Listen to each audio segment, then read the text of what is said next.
আজকে আপনাদেরকে মানে জীবনের বাস্তবতা থেকে একটা কথা বলতে চাই। সেটা কি জানেন? আপনি যাকে ভালোবাসেন, যাকে পছন্দ করেন, মানে আপনি যাকে চাচ্ছেন,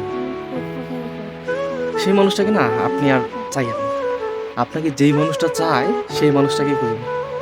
দেখবেন সেই মানুষটা যদি আপনাকে পায় না, বিশ্বাস করেন আপনি তাতেই অনেক সুখী হবেন। ঈশ্বরও আপনাদেরকে কৃপা করবেন। সেই মানুষটাকেই ভালোবাসুন আর তাকেই নিজের লাইফে গ্রহণ করুন। মানে জীবনে এমন মানুষকে চেয়ে বসেন না যাতে ঈশ্বর পর্যন্ত অসন্তুষ্ট হয়ে থাকেন। জীবনে সেই মানুষটাকেই চান যে আপনাকে চায়। দেখবেন তাতেই জীবন সুন্দর হবে, আপনার ভবিষ্যৎ অনেক ভালো হবে। সেই ভুল মানুষের পিছনে পড়ে নিজের জীবন, নিজের কেরিয়ারকে নিজের হাতে নষ্ট করেন না, ঠিক আছে? আর সেই মানুষটাকেই খুঁজে বের করার চেষ্টা করুন, আর সেই মানুষটাকেই মানে তার কাছেই নিজেকে সঁপে দিন। দেখবেন জীবন সুন্দর, ঈশ্বরও আপনাদেরকে কৃপা করবে।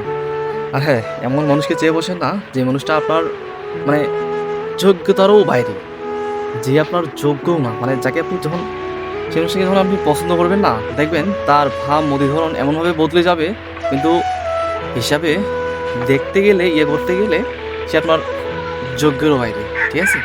তো লাইফে এমন মানুষকে চেয়ে বসে না যাতে আপনার কেরিয়ার, আপনার সব কিছুই নষ্ট হয়ে যায়, শেষ হয়ে যায়।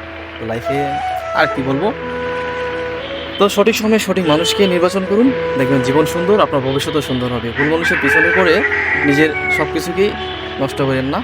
তো সবাইকে নমস্কার, দেখা হচ্ছে পরবর্তী ভালো একটা ভিডিওর মধ্যে। নমস্কার সবাইকে। আর আজকে আমি আসছি ওই যে আমার এই ছোটো ভাইগুলোকে নিয়ে। তো ভালো থাকবেন সবাই, সবাইকে নমস্কার।